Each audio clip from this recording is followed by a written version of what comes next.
다니엘서 6장 10절 말씀입니다.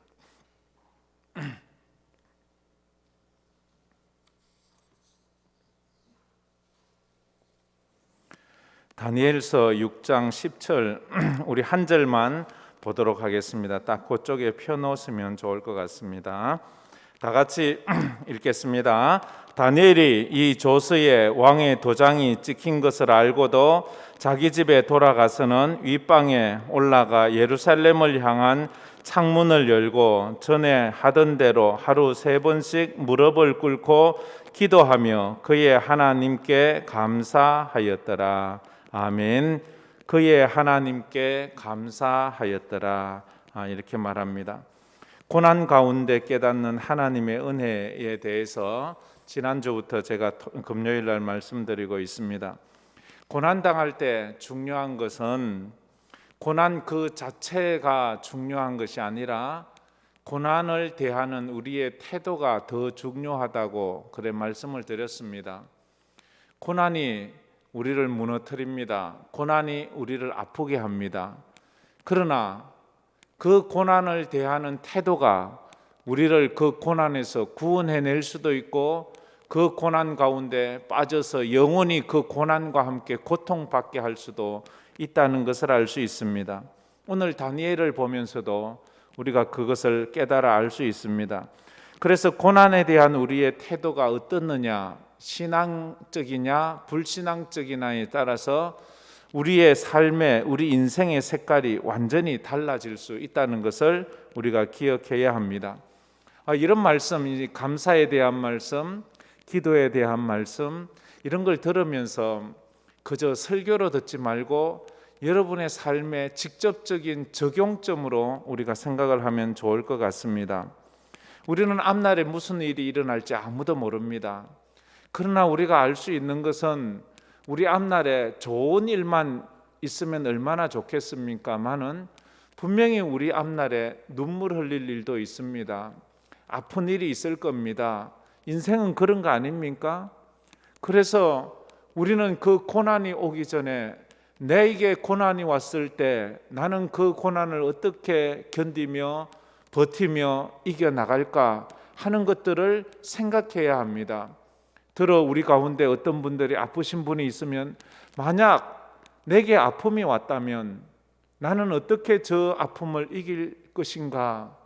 내게 경제적으로 가난이 왔다면 나는 어떻게 믿음으로 저 가난을 이길 수 있을까?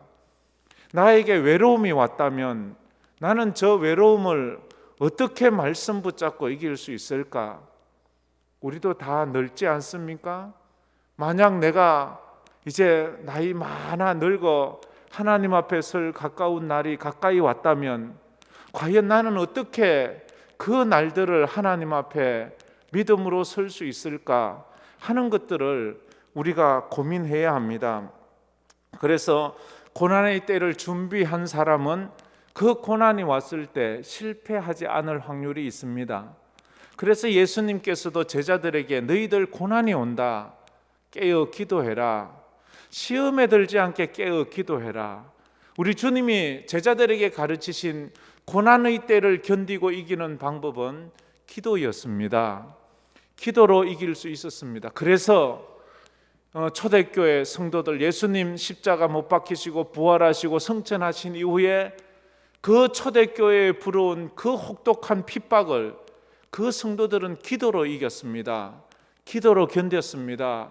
그래서 그 믿음이 오늘 우리에게까지 이렇게 주어진 것이 아니겠습니까? 그래서 우리도 이 일제시대의 신앙의 선배들이 어떻게 그 일제시대를 지나오면서 조선의 기독교가 사라진 것이 아니고 도리어 기독교가 더 흥왕하고 부흥했던가를 우리는 잘 알 수 있습니다. 그 일제시대 때 신사참배나 여러 가지 어려움 때문에 고난당하면서 신사참배 외에도 유교 문화 속에서 예수를 믿는다는 것은 핍박 자체였지요. 조상도 모르고 그렇게 산다고 해서 얼마나 핍박을 많이 받습니까? 요즘도 유교가 심한 집안에서는 기독교를 믿는 것은 불쌍놈이고 조상을 팔아먹는 것이고 가문을 버리는 거라고 그렇게 말하면서 요즘도 그렇게 핍박하는데 100년 전에 얼마나 혹독한 핍박이 있었겠습니까? 그런데도 그들이 그것을 준비해서 잘 이길 수 있었습니다.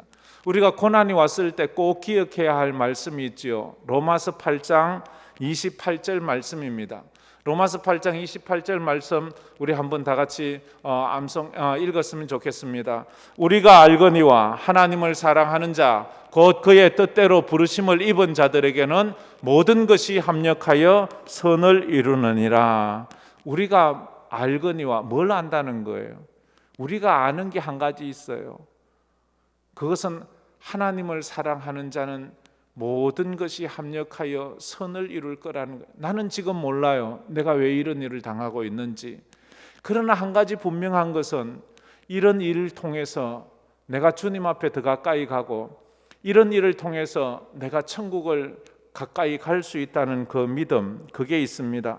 그래서 성도는 고통 가운데서 아파하기보다는 그 고통 가운데 하나님을 신뢰하는 법을 배워야 합니다. 내가 배고픔을 통해서 배고픔 때문에 서러워하기보다는 이 배고픔을 통해서 하나님을 더 신뢰하는 법, 외로움을 통해서도 하나님을 더 의지하는 법을 배워가야 돼요. 성경의 믿음의 선배들이 그렇게 했어요. 가난할 때도 하나님 더 의지하고 외로울 때도 하나님 더 의지하고 붙잡는 것. 이 코로나 때도 우리는 하나님을 더 신뢰하고 더 붙잡는 그런 믿음의 사람이 되어야 되는 거예요. 그런데 어떤 사람은 고난이 오면 그 고난 때문에 주님 떠납니다. 어떤 사람은 가난이 오면 가난 때문에 주님 버립니다. 어떤 사람은 예수 믿는 것 때문에 어려움이 오면 그 어려움 때문에 예수도 버립니다. 그래서 이 고난은 알곡과 가라지를 가리는 그런 기준이 되기도 합니다. 고난을 통해서 우리는 강한 그리스도인이 될 수 있습니다. 우리는 고난을 지나면서 예수의 인격을 닮아갈 수가 있습니다. 전에는 내가 모나고 내가 여러 가지 좀 좋지 않은 성격들이 고난을 당하면서 깎이고 다듬어지고 부서져서 이제는 두리뭉실 주님 뜻대로 그렇게 나가는 성도가 된다는 거죠. 절망적인 상황을 만났을 때 여러분은 어떻습니까? 여러 가지 현상이 있죠. 절망적인 상황을 딱 만나면 첫 번째 반응은 도망가고 싶겠지요. 두 번째 반응은 포기하고 싶지 않겠습니까? 이거 포기하고 싶다. 이렇게 어려운 거 왜 하냐? 세 번째는 그만 죽고 싶다. 너무 힘들어서. 가끔은 이런 사람이 있어요. 어려움을 당하면 막 열정이 생긴다. 뭐 이렇게 말하는 사람도 있는데 여러분 중에도 그런 게 있습니까? 아마 그런 분들은 참 극히 드물지 싶습니다. 절망과 고난 가운데서 어떻게 생각하느냐는 참 중요합니다. 자꾸 죽고 싶다 이러면 죽을 일이 생겨요.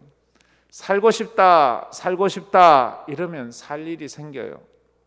예수 붙잡겠다 하면 믿음으로 살 일이 생깁니다. 여러분 인생에 어려움이 왔을 때 믿음으로 살겠다고 결심하는 은혜가 있기를 축복합니다. 그래서 오늘 첫 번째로 말씀을 보면서 다니엘은 절망과 죽음의 사자굴에서 감사의 기도를 드립니다. 우리가 보았죠? 그의 하나님께 감사하였더라. 이게 어디서 사자굴 속에서 지금 다니엘이 드리고 있는 그 기도예요. 어떻게 사자굴 속에서 감사의 기도를 드리나? 우리는 요나서를 보면요, 요나서 2장은 요나의 그 기도거든요. 요나의 기도 끝부분 요나서 2장 9절에 보면 요나가 이렇게 말합니다. 나는 감사하는 목소리로 주께 제사를 드리며 나의 서원을 갚겠습니다. 어디서요? 물고기 뱃속이에요. 저 바다 밑바닥에 가서 그때 하나님의 구원이 이루어져요. 감사의 기도가 그들의 인생을 바꾸어 놓았어요. 지금 다니엘이 당한 이 환경은 모든 것을 포기하고 싶은 상황, 도망가고 싶은 상황, 죽고 싶은 상황일 텐데 그는 나라가 망해서 포로로 바벨론에 끌려갔잖아요. 그런데 거기서 어떻게 해서 출세를 했는데 사람들의 시기 때문에 그가 지금 어려움을 당하고 있는 것을 우리가 볼 수 있습니다. 그런데 다니엘이 이렇게 그 어려움을 이긴 것은 하나예요. 평소에 기도 훈련을 해놓았기 때문에. 그가 평소에 그는 이 어려움을 그의 지혜로 극복해 가지 않아요. 그의 인맥으로 극복해 가려고도 하지 않아요. 그는 총리예요. 그는 이 바벨론에서 그 누구보다도 가장 뛰어난 지혜를 가지고 있었어요. 그런데 그는 지혜로 지금 문제를 풀지 않아요. 총리라는 권세로 이 문제를 풀려고도 하지 않아요. 그는 기도로 이 문제를 풀고 있는 거예요. 기도로. 그래서 기도는 위기의 순간에 믿음의 사람을 더 빛나게 한다는 것을 알 수 있습니다. 다니엘에게는 기도의 동력자가 3명이 있었어요. 3명. 사드락과 메삭과 아벳느고. 이미 다니엘이 사자굴에 들어가는 이 고난을 당하기 전에 이 다니엘의 세 친구 사드락, 메삭, 아벳느고는 풀무불에 들어가는 고난을 경험해요. 그래서 그들을 통해서 다니엘은 더 기도를 서로가 강하게 하는 사람이 되지요. 다니엘은 지금 이 메데 바사 그 바벨론을 멸망시킨 그 메데 바사 나라의 총리를 하면서 그 사람들 신하들에게 시기심을 받아요. 총리를 3명 세우는데 3명 중에 가장 똑똑한 사람이 다니엘이에요. 왕이 그만 총애하니까 그게 시기심이 나서 그를 모함하기 시작하는 거예요. 그래서 오늘 7절에도 보면 그 말을 해요. 왕에게 나가서 왕이여 이제 앞으로 30일 동안은 왕에게만 섬기고 다른 신들이나 다른 것에게 기도하거나 구하는 것을 일절 금하십시오. 만약 그것을 하지 않을 때에는 굶주린 사자굴에 던진다고 이렇게 법을 만드십시오. 그래서 의인을 찍으십시오. 아무것도 모르는 다리오 왕은 신하들이 하는 말이 그래 그럼 그렇게 해라. 그 30일 동안은 다른 신들에게 기도하지 못하고 만약 하면 사자굴에 집어 던진다 해라 하고 의인을 찍어 주었어요. 법을 만들어서 공포를 해버렸어요. 그런데 그것이 다니엘을 죽이려는 음모인 줄은 왕은 생각지도 못했어요. 그런데 이런 상황 속에서 다니엘은 결정을 합니다. 나는 지금까지 기도했고 앞으로도 기도할 것이다. 만약 여러분들이라면 어떤 결정을 하겠습니까? 이제 앞으로 30일 동안 어떤 기도를 하든지 기도하다 들키면 사자굴에 집어넣는다. 이게 코로나 시대에 굉장히 교회 내에서 이슈가 상당했습니다. 아마 아직도 그 이슈는 여전히 있습니다. 과연 예배를 드려야 되는가? 드리지 않아도 되는가? 과연 예배를 인터넷으로 드려도 가능한 것인가? 꼭 모여야 하는 것인가? 그건 우리가 생각하기 나름이지만 그 신앙관에 따라서 다르게 해석할 수 있지만 그러나 우리에겐 답은 딱 정해져 있어요. 어떤 상황에서도 우리는 예배해야 돼요. 어떤 때에도 우리는 기도해야 돼요. 우리가 죽음 앞에서도 기도하잖아요. 그런데 코로나 앞에서 왜 못합니까? 그런데 문제는요, 그 차원이 아니고 어디서든지 할 수 있다고 말하잖아요. 그런데 어디서든지 예배 드려도 돼요. 그런데 예배당에 꼭 와야 되냐고 묻는 그 사람들의 모습을 보면 그래 집에서 해도 되지요. 근데 집에서 하니까 우리 여러 사람들이 저에게 얘기를 했어요. 첫 주에는 양복도 입고 양말도 신고 넥타이도 메고 딱 앉아서 교회에서 하듯이 했는데 그 다음 주 딱 되니까 넥타이 딱 불고 그 다음 주 되니까 양말도 안 신고 그 다음 주 되니까 누워서 그 다음 주 되니까 별로 관심도 없고 이렇게 되잖아요. 이게 이런 걸 보면서 우리가 한 번 더 깊이 생각해야 됩니다. 다니엘은 평소에 기도한 대로 목숨을 건 기도를 드리기로 결정을 해요. 그게 10절 오늘 읽은 우리 말씀이잖아요. 그죠? 10절. 우리 10절 말씀 다시 한번 저 말씀 보면서 읽어보았으면 좋겠습니다. 다니엘이 이 조서에 왕의 도장이 찍힌 것을 알고도 자기 집에 돌아가서는 윗방에 올라가 예루살렘으로 향한 창문을 열고 전에 하던 대로 하루 3번씩 무릎을 꿇고 기도하여 그의 하나님께 감사하였더라. 감사하였더라. 우리 같으면 어떨까요? 하나님, 이제 기도하면 사자굴에 던진대요. 이런 못 쓸 사람들이 있습니까? 저들을 다 처리해 주십시오. 다 죽이십시오. 막 이렇게 할 수 있잖아요. 하나님, 왜 이런 일을 또 저에게 주십니까? 왜 저에게 이렇게 불평할 수도 있잖아요. 그런데 다니엘은 지금 하나님께 감사의 기도를 드리고 있어요. 감사합니다, 하나님. 참 그 기도 제목이 놀랍잖아요. 원수들을 다 처리해 달라는 그런 기도가 아니라 하나님 앞에 감사의 기도를 드리고 있습니다. 둘째로 다니엘은 이때에 무엇을 감사하며 기도했을까? 다니엘은 어떤 감사를 했을까? 하나님께 감사했다고 하는데 어떤 감사를 했을까? 진정한 감사는 우리의 상식을 뛰어넘는 감사일 것입니다. 우리가 상식적인 선에서 할 수 있는 감사가 아니라 상식적으로 생각할 수 없는 아주 역설적인 감사를 하지 않을까요? 뭔가 지금 얻어서 기쁜 마음으로 드리는 감사? 그건 아니잖아요, 지금. 그죠? 지금 이 사자굴에 들키면 사자굴에 집어넣는데요. 다니엘은 지금 이 감사를 드리면서 분노함으로 감사하지는 않잖아요. 짜증나고 불평하면서 감사하는 사람은 없잖아요. 감사라는 것은 그 마음에 정말 하나님의 은혜를 붙잡고 하는 것이 감사가 아닙니까? 예수님께서도 그러하셨어요. 십자가를 앞에 놓고 예수님도 그 극한 슬픔을 당하고 배신을 당하는 상황에서도 하나님께 감사를 해요. 이게 성도의 차이예요. 이게 성경에 나오는 기도들을 보면 언제나 감사 기도가 포함되어 있어요. 우리도 그렇게 하잖아요. 비록 제가 병원 신방 가서도 늘 첫 번째 기도의 문구는 하나님 감사합니다. 그렇게 시작합니다.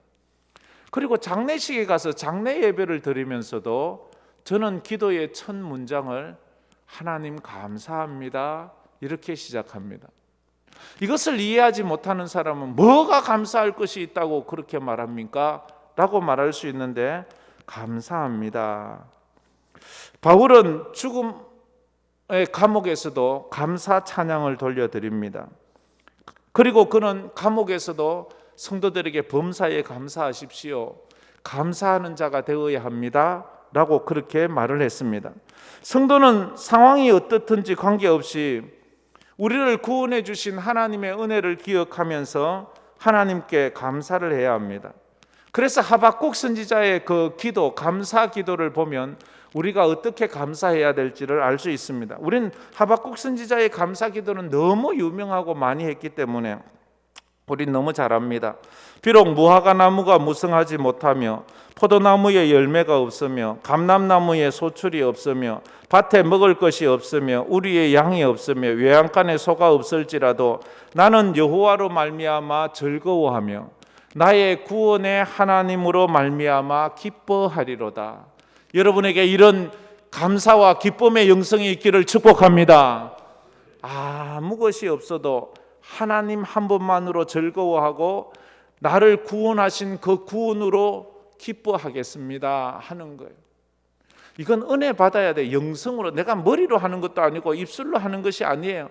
진짜 하나님의 은혜를 한번 경험한 사람이 지금 당장 때거리가 없어도 할렐루야 찬양하사 이 찬양을 부를 수 있는 거예요. 다니엘은 평소대로 기도했어요. 뭐 특별하게 기도한 게 아니에요. 이제 저들이 이렇게 핍박을 하는구나, 내가 특별 기도회를 가져야지, 특별 새벽 기도회를 가지, 이렇게 해서 한 게 아니고요. 다니엘은 평소대로 기도해요.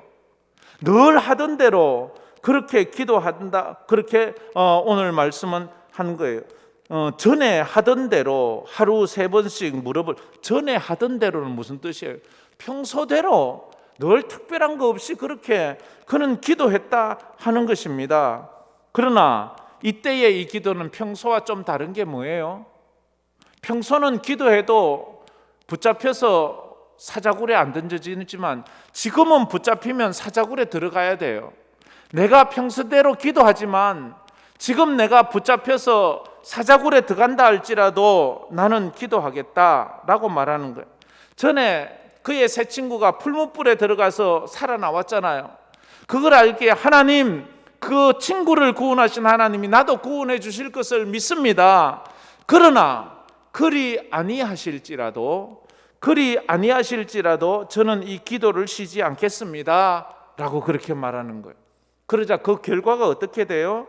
그 결과가 이 다니엘서 6장에 쭉 있는데 특별히 19절부터 쭉 한 22절까지 보면 이런 말씀이 있습니다. 19절부터 22절까지 우리 스크린을 보면서 한번 같이 읽었으면 좋겠습니다. 이튿날에 왕이 새벽에 일어나 급히 사자굴로 가서 다니엘이 든 굴에 가까이 이르러서 슬피 소리질러 다니엘에게 묻되 살아계시는 하나님의 종 다니엘아, 내가 항상 섬기는 내 하나님이 사자들에게서 너를 능히 구원하셨느냐 하니라.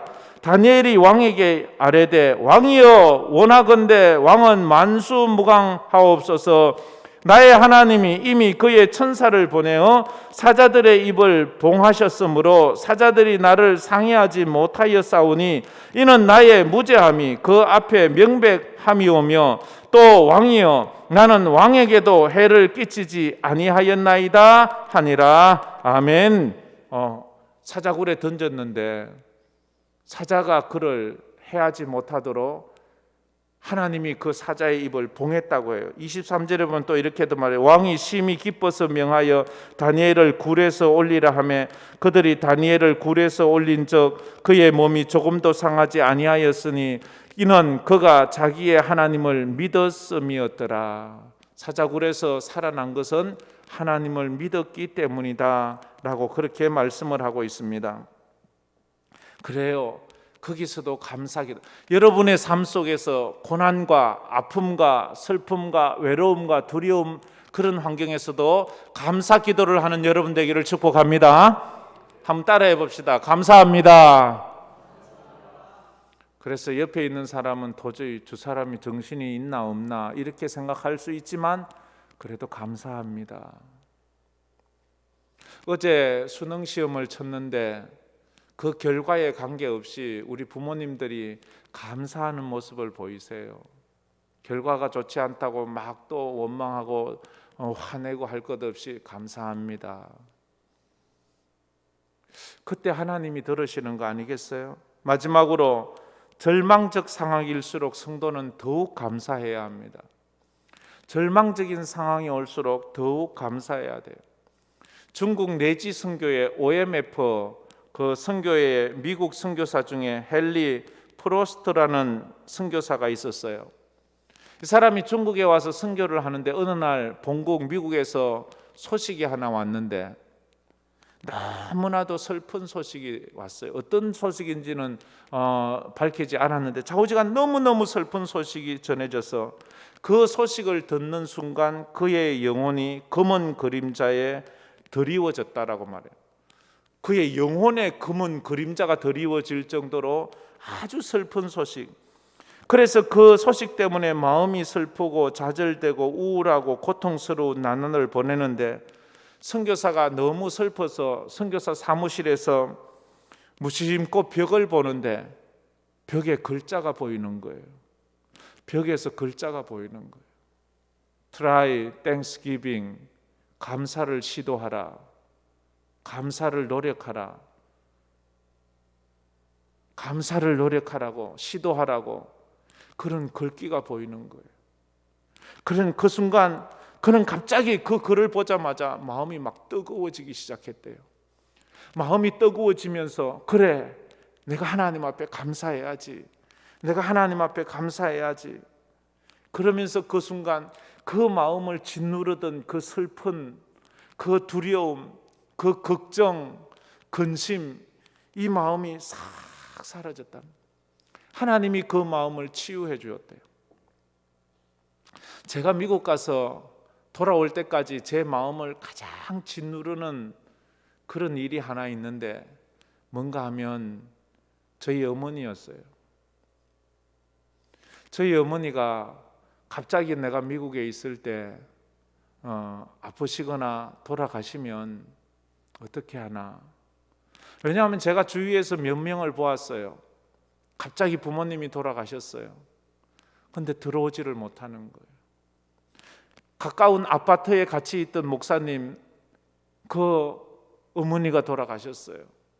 근데 이분이 신분이 나왔다가는 다시 미국에 들어갈 수 없는 비자를 가지고 있기 때문에 나올 수가 없는 거예요. 나오자면 모든 식구들, 모든 짐 다 싸서 나와야 되는데 그럴 수는 없거든요. 그래서 그분이 그 어머니 장례식인데도 독자예요. 또 못 가고 거기서 그렇게 우는 걸 보았어요. 그걸 보고 또 어떤 분들도 그런 걸 보면서 만약에 저희 어머니가 갑자기 돌아가셨다 그러면 내가 장남인데 우리 집에서는 나만 예수 믿는데 저 예수 믿는다는 저거 목사가 지 엄마 죽어도 장례식에도 안 오는 저게 무슨 목사냐, 이런 욕 얻어먹을 것이 뻔하기 때문에 제가 늘 그래 기도했어요. 하나님, 제가 혹시라도 한국 갈 수 있는 이제 신분이 될 때가, 영주권을 가질 때까지 라도 저희 어머니를 늘 건강하게 지켜주세요. 그래서 제가 어머니 혹시라도 장례 났을 때 장례식에 참석하지 못하는 그런 불효자가 되지 않게, 그게 늘 마음에 눌렸거든요. 이 선교사는 무슨 내용인지 모르지만 그 마음을 늘 짓누르는 그게 있었어요. 그러면서 하나님 앞에 감사를 하면서 그 마음을 짓누르는 그것이 싹 사라져. 그 문제가 해결되었다고는 말하지 않고 있는데 그 마음을 짓누르는 상황에서 그가 치유받았다는 것을 알 수 있어요. 감사는 인생의 어두움을 물리치고 밝은 빛을 비추어주는 놀라운 능력이 있어요. 그래서 감사는 행복인 거예요. 감사하면 행복인 거예요. 이번에 제가 이 감사 설교를 제가 늘 이 7월 달에도 그렇고 이 11월 달에는 한 달 내에 감사 설교만 하잖아요. 그래서 감사 설교 내가 하나님 앞에 기도해서, 하나님 이제 더 이상 감사 설교할 거리가 없어요. 그 좀 저에게 감사할 수 있는 그런 은혜를 좀 주세요 하는데, 저에게 준 그 감사에 대한 그 은혜 중에 하나가 이런 말씀을 깨닫게 했어요. 성도는 고난으로는 길을 잃지만 감사하면 길을 발견한다고. 우리는 고난을 당하면 길을 잃어버려요. 어떻게 해야 될지 몰라요. 무엇을 해야 될지 몰라요. 이 방법을 어떤 식으로 누구 도움을 그래서 우리가 인생의 길을 잃어버려서 막 이리 뛰고 저리 뛰고 하는데, 감사를 하다 보니까 어떻게 해야 될지 보이는 거예요. 하나님께서 길을 보여주시는 거예요. 여러분들에게도 여러분의 삶에 어려움이 오고 고난이 와서 길을 잃었습니까? 삶을 방황하고 있습니까? 감사를 해보십시오. 감사를 해보면 하나님께서 여러분의 길을 인도해 주실 거예요. 여러분의 걸음을 인도해 주실 거예요. 왜? 범사에 감사하라. 이는 그리스도 예수 안에서 너희를 향하신 하나님의 뜻이다 라고 그렇게 말씀하셨기 때문에 그렇다 하는 것입니다. 감사를 하면 길이 보인답니다. 오늘 나에게 일어난 일로 말미암아 한번 감사해 보지 않겠어요? 오늘 하루, 오늘이 2021년 11월 19일이잖아요. 오늘 이날 아침에 일어나면서부터 지금까지 여러분 한번 감사를 생각해 보세요. 감사가 생각이 나나요? 아니면 생각이 나지 않나요? 첫 번째 감사는 두말할 것 없지요. 나를 일어나게 하신 하나님께 감사하죠. 이 날을 살게 하신 하나님께 감사 안 하나요? 오늘 왜 나에게 생명을 주셨습니까 하나님? 이게 불만인 사람이 가끔 있어요. 그냥 계속 잠자게 하지 왜 뜨게 했냐고. 그 다음에 오늘 하루도 하루 세끼 먹을 거 주셔서 감사하고, 또 하나님의 은혜 가운데 기도회에 나오게 해주셔서 감사하고, 감사하십니까? 할렐루야. 그러면 된 거예요. 그러면 된 거예요. 절망적인 상황에서 무엇보다도 먼저 감사해야 될 1번, 날 구원하신 은혜에 감사해야 돼요. 분명히 저는 믿습니다. 다니엘도 그렇고 바울도 그렇고 모든 믿음의 선배들이 첫 번째 감사는 하나님, 나 구원해 주셔서 감사합니다. 나 지금 죽어도 천국 갈 수 있어서 감사합니다. 그게 감사한 거예요. 우리가 감사한 것은 내가 인간으로 태어난 것이 감사하잖아요. 그리고 예수 믿게 된 것이 감사하잖아요. 그래서 우리가 구원의 감사가 회복되면 그 다음엔 줄줄이 고구마 줄기 끌려 올라오듯이 모든 것이 감사로 막 빨려 올라오는 거예요. 그 감사, 구원의 감사가 회복되면 다른 감사가 저절로 다 풀리는데, 구원의 감사가 회복되지 못하면 다른 감사가 자꾸 떠올리지 않아요.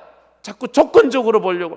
구원의 은혜가 감사하면 지금 이 힘든 것도 감사해요. 그래도 또 하나님께서 함께 하실 것을 믿으니까 감사한 거예요. 날 구원하신 주 감사, 모든 것 주심 감사, 지난 추억이 내 감사, 주 내 곁에 계시네, 응답하신 기도 감사, 거절하신 것도 감사, 헤쳐나온 풍랑 감사, 모든 것 채우시네, 아픔도 감사, 기쁨도 감사, 절망 중 위로 감사.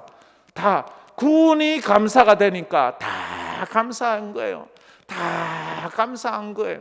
자식에 대한 구원이 감사하면 속 썩일 때도 감사하고 또 말 잘 들을 때도 감사하고 다 감사한 거예요. 구원이 감사해요. 구원이, 하나님께서 날 구원하신 구원이 감사가 되어야 돼요. 여러분에게 이 구원에 대한 감사가 회복되기를 주의 이름으로 축복합니다. 이게 회복돼야 돼요. 우리가 감사와 불평 중 무엇을 선택하느냐에 따라서 환경을 지배하며 살 것인가, 환경의 지배를 받을 것인가에 결정이 나는 거예요. 여러분은 환경의 지배를 받습니까? 환경을 지배하고 삽니까? 이유가 뭐예요? 가난했어요? 아팠어요? 아니에요. 구원에 대한 감사가 없어서 그래요. 구원에 대한 감사가 있으면 어떤 상황에서도 그 환경을 지배할 수 있어요. 그 환경에서 꿀리지 않아요. 그런데 구원에 대한 감사가 없으면 환경에 영향을 받게 돼 있어요. 남들하고 자꾸 비교하게 되어 있다는 거죠. 인생의 극강 상황이나 어려운 시련을 겪을수록 우리가 해야 할 것은 감사, 구원에 대한 감사 기도예요. 예수 믿어 구원받은 것을 감사해야 돼. 그런데 마귀는 우리를 공격할 때 늘 불평하게 만들고 의심하게 만들고, 우리가 구원받았나 싶고 천국이 진짜 있나 싶고 하나님 진짜 살아계신가, 이러다가 우리가 없어지면 내가 헛수고한 거 아닌가. 마귀는 언제나 우리에게 이런 의심하게 하고 불안하게 하고 걱정하게 하고 염려하게 하는데, 성도가 이것을 감사로 다 물리치고 구원에 대한 감사가 풀리면 그 다음에 실타래처럼 줄줄줄줄줄 다 풀리게 되어 있습니다. 영적인 시험이 들었을 때 승리하는 비결은 감사하는 거예요. 감사가 회복되면 영적인 침체에서 벗어날 수 있습니다. 영적인 어려움에서 벗어날 수 있어요. 왜 내가 지금 예배의 은혜가 안 되고 기도의 은혜가 안 되고 말씀의 은혜가 안 되고 내가 섬김의 은혜가 없느냐? 다른 거 자꾸 핑계대지 마십시오. 내가 구원에 대한 감사를 잃어버렸구나. 십자가에 대한 은혜를 잃어버렸구나. 예수님 날 위해 십자가 지시고 피 흘려 돌아가시고 그 은혜를 내게 주셨는데 내가 그거면 됐지 뭐가 더 필요하다고. 그거면 됐는데 다른 거 자꾸 달라고 하니까 불평이 생기고 원망이 생기는 거지. 그래서 내게 만약 이 영적인 시험이 오고 낙심이 오고 절망이 왔다면 주여 내게 구원의 감격을 허락하여 주시옵소서. 예수만 보게 하여 주시옵소서. 예수가 안 보이고 사람이 보이고 환경이 보이고 못된 사람이 보이면 그게 못돼서 내가 막 속이 뒤집어지고 속상하고 잠도 안 오고 막 미치고 환장하는 거예요. 왜 잠이 안 옵니까? 왜 미치고 환장합니까? 왜 불안하고 왜 두려우십니까? 구원에 대한 확신이 없어서 그런 거 아니에요? 구원에 대한 확신, 하나님 내게 구원에 대한 확신 좀 주세요. 구원에 대한 확신 좀 주세요. 그래서 결단하고 헌신합시다. 생각을 바꾸면 감사할 수가 있어요. 내게 없는 것만 자꾸 보지 말고 내게 있는 것을 보고 감사하세요. 지금 겪고 있는 가장 어려운 일이 여러분 무엇입니까? 각자에게 있잖아요. 크든 작든 다 있잖아요. 우리 다니엘도 있잖아요. 여러분이 지금 가장 힘든 거, 가장 바라는 게 뭔가요? 거기에서 감사를 한번 발견해 보세요. 거기에서 한번 감사를 한번 발견해 보세요. 저는 목사로서 교회를 보면서 가장 힘든 게 우리 성도들이 예배에 온전히 참여하지 못하는 거예요. 그래서 이게 참 힘들어서 어떨 땐 하나님 왜 이렇습니까? 막 불평도 해보고 막 이런데 이걸 감사로 한번 해석했으면 좋겠어요. 그래도 함께하는 성도가 있잖아요. 엘리야처럼 하나님 나만 남았습니다. 저 이세벨이 다 하나님 믿는 사람 죽이고 나만 남았습니다 할 때 하나님 뭐라고 말해요? 엘리야야 아직도 바알에게 무릎 꿇지 않은 7,000명이나 있단다. 너에게 함께 예배드리는 이렇게 많은 분, 너와 함께 기도하고 밤을 지새우는 믿음의 사람들이 이렇게 많이 있지 않느냐? 왜 이거 감사하지 못하고 왜 안 보이는 거 없는 거 그거 자꾸 불평을 하느냐? 이렇게 말씀하세요. 여러분도 그렇게 한번 믿음으로 한번 보세요. 보시면 좋을 거예요. 성령 하나님께서 그래서 우리를 만져주셔야 돼요. 그리고 오셔서 우리의 눈에서 비늘을 한번 떨어지게 해야 돼. 눈에서 비늘이 떨어지게 해야 돼. 우리는 어쩌면 감사 생명인지 몰라요.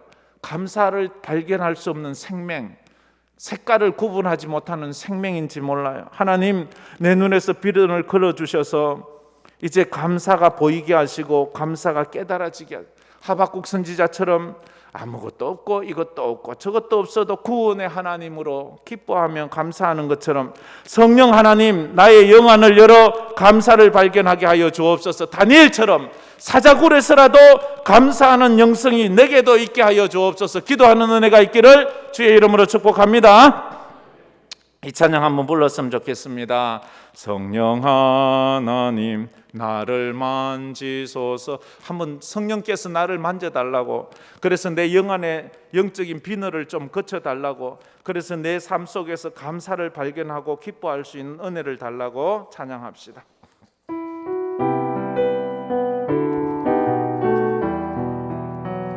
성령 하나님 나를 만져주세요. 상하고 깨어져 지쳐 있습니다. 지친 나를 새롭게